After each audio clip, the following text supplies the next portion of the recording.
پاکستان کی معیشت کے لیے بڑی خبر ہے۔ سعودی عرب نے اسٹیٹ بینک میں $2 ارب ڈپازٹ کر دیے ہیں۔ وزیر خزانہ اسحاق ڈار کہتے ہیں کہ اسٹیٹ بینک کے اکاؤنٹ میں کریڈٹ آ چکا ہے اور پاکستان کے حالات اب بہتری کی طرف جا رہے ہیں۔ جی ہاں، معیشت پہلے سے بہتر ہو گئی ہے اور جلد مزید استحکام بھی آئے گا، یہ بھی کہنا تھا وزیر خزانہ کا۔ انہوں نے کہا ہے کہ آنے والے دنوں میں مزید ڈپازٹس بھی آئیں گے اور وزیر اعظم Shehbaz Sharif, army chief general Asim Munir کی طرف سے انہوں نے سعودی عرب کا شکریہ بھی ادا کیا ہے۔ وزیر خزانہ اسحاق ڈار مطمئن ہیں، انہوں نے ایک اچھی خبر سنا دی ہے، کہا ہے کہ ڈپازٹ ہوئے ہیں $2 ارب اور کہا ہے کہ اسٹیٹ بینک کے اکاؤنٹ میں کریڈٹ بھی آ چکا ہے۔ سعودی عرب نے اسٹیٹ بینک میں $2 ارب ڈپازٹ کر دیے ہیں اور جو خبریں تھیں معیشت کے حوالے سے کچھ اچھی خبریں نہیں آ رہی تھیں گزشتہ کچھ دنوں سے، اور ڈیفالٹ ہونے کا خدشہ جس طرح سے ایک تلوار لٹکی تھی، اور یقیناً اب وہ خبریں دم توڑتی نظر آ رہی ہیں اور پاکستان کی معیشت کے لیے یہ بڑی خبر ہے، اچھی خبر ہے کہ سعودی عرب نے اسٹیٹ بینک میں $2 ارب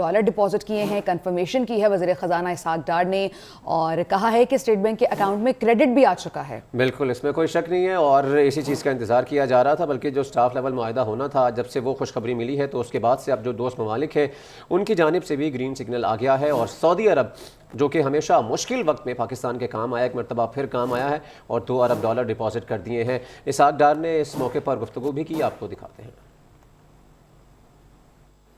سعودی عربیہ نے جو ماضی قریب میں ایک اناؤنسمنٹ کی تھی کہ وہ پاکستان اسٹیٹ بینک کے پاس اپنا ایڈیشنل $2 بلین کا ڈپازٹ پاکستان کو دیں گے، الحمدللہ انہوں نے وہ deposit state bank of Pakistan کے ساتھ پلیس کر دیا ہے۔ اکاؤنٹ میں وہ کریڈٹ آ چکا ہے۔ یہ پاکستان کے فارن ایکسچینج ریزروز میں بالکل سیدھا یعنی ایک اضافہ ہوگا۔ ہمارے قریباً ریزرو جو اس جمعے کو کلوز ہوئے تھے وہ 10 بلین سے کم تھے، قریباً 9.67 کے قریب، تو آپ سمجھیں کہ وہ 11.67 کے قریب، لیکن جو ہر جمعے کو جو ریزروز کی اناؤنسمنٹ ہوتی ہے اس میں یہ $2 بلین جو ہے وہ انشاءاللہ اس جمعے سے ریفلیکٹ ہوں گے۔ پاکستان کی عوام کی طرف سے سعودی عربیہ کی لیڈرشپ کا، بالخصوص king Salman, royal highness crown prince Mohammed bin Salman اور ان کی لیڈرشپ کا شکریہ ادا کرتا ہوں کہ وہ ہر موقع پر پاکستان کے ساتھ کھڑے ہوتے ہیں۔ ہمارے برادر ملک سعودی گفتگو آپ نے سنی اور اچھی خبر یہ ہے کہ توصیف جب سے معاملہ طے پایا ایکسٹرنل فائنینسنگ کا IMF کے ساتھ اور وزارت خزانہ کے ساتھ، اس کے بعد سے اچھی خبریں آنا شروع ہوئی ہیں۔ ابھی بیورو چیف اسلام آباد کی جانب جائیں گے، غلام مرتضیٰ ہمارے ساتھ موجود ہیں۔ غلام مرتضیٰ، کہیے کہ اچھی خبر ہے، مزید آنے والے دنوں میں کون کون سی اچھی خبریں متوقع ہیں؟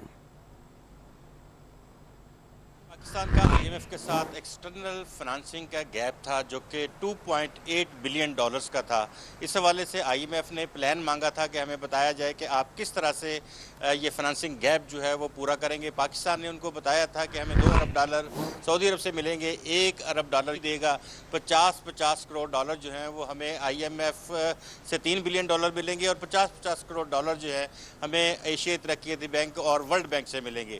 تو یہ وہ تمام چیزیں تھیں جو بتائی گئی تھی اور آج صبح ہی اس کا انتظام ہو گیا ہے اور سعودی عرب کی جانب سے ہمیں $2 بلین جو ہیں وہ اس وقت پہنچا دیے گئے ہیں۔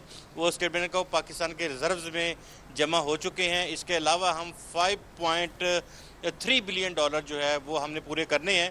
اسی رواں مالی سال کے دوران ہم نے $5.3 بلین یعنی کہ $5.3 ارب ہم چین سے حاصل کریں گے اور اس کے ساتھ $3 ارب ہمیں ملیں گے IMF سے۔ اس طرح سے ہمارا فنانشل گیپ جو ہے اس سال کا دسمبر تک کا یہ کلیئر ہو جائے گا اور اس کے ساتھ ہمارا جو پروگرام ہے سٹینڈ بائی ارینجمنٹس جو ہیں وہ ہمارے اب کوئی ایسی بات نہیں رہی ہے جس کے بعد ہمیں IMF یہ کہے کہ سٹینڈ بائی ارینجمنٹ کے بعد ہمارا سٹاف لیول معاہدہ تو ہو گیا تھا کہ ہمارا ایگزیکٹو بورڈ جو اجلاس ہے اس میں منظوری ہونا تھی، جس کے لیے یہ شرائط ضروری تھی۔ آج یہ تمام شرائط پوری کر دی گئی ہیں اور جو ابتدائی شرط تھی وہ پوری کر دی گئی ہے۔ باقی شرائط جو ہیں وہ ابھی $1 بلین UAE سے آئے گا اور جو دونوں عالمی بینک ہے اور اس کے ساتھ ایشیا ترقیاتی بینک ہے ان سے بھی ہمیں پیسے ملیں گے۔ اس طرح سے ہم یہ کہہ سکتے ہیں کہ ہمیں آنے والے دن جو ہیں وہ اچھے آنے کی امید ہے اور 9 منتھس کے لیے ہمارا جو سٹینڈ بائی ارینجمنٹ ہے یہ ہو چکا ہے۔ ابھی 1-2 روز میں ہی ہمیں اچھی خبر یہ ملے گی کہ ایگزیکٹو بورڈ IMF کا ہمارے لیے کام کیا انہوں نے اور وہاں پہ ہمارا معاہدہ جو تھا سٹینڈ بائی ارینجمنٹ کا وہ فائنل ہو گیا اور اس کے بعد سے ہم انشاءاللہ تعالیٰ ایک ٹریک پہ پاکستان چلا جائے گا اور باقی فنانسنگ بھی ہوتی رہے گی۔ پاکستان تمام تو یہ غلام مرتضیٰ یہ بتائیے گا ایگزیکٹو بورڈ کی جانب سے یہ جو ایک حتمی ایک چیز آنی ہے کہ جو ہمیں پیسے ملنے ہیں کہ وہ مل جائیں گے، یہ کب تک آ جائے گی اچھی خبر؟ یہ 12 جولائی کو اجلاس ہے جی. 12 جولائی کو اگر ابھی تک تو ایجنڈے میں شامل نہیں ہے پاکستان کا نام، لیکن 12 کو یہ ایک نیکسچر کے طور پہ یا اضافی آئٹم کے طور پہ ایجنڈے میں پیش کیا جا سکتا ہے ایگزیکٹو بورڈ کے. اور کیونکہ اسی وجہ سے شامل نہیں کیا گیا تھا، جو ایکسٹرنل فائنینشیل گیپ ہے، اس کی وجہ سے آج یہ جو ہے وہ برج کر دیا ہے پاکستان نے. اور اس کے بعد کسی وقت بھی جو IMF کا اجلاس ہوگا، ایگزیکٹو بورڈ کا اجلاس ہوگا، اس میں پاکستان کے پروگرام کی منظوری دے دی جائے گی اور پاکستان کو $3 بلین جو ہیں وہ قسطوں میں پاکستان کو رقم ملے گی. لیکن اس کے ساتھ جو ریٹنگ پاکستان کی ہوگی، جو ایک ٹیسٹیشن ہے IMF کی، وہ پاکستان کو مل جائے گی. دیگر جو دنیا بھر کے ادارے ہیں جس میں انٹرنیشنل فائنانس ٹھیک کارپوریشن ہے غلام مرتضیٰ، ساتھ ہی رہیے گا.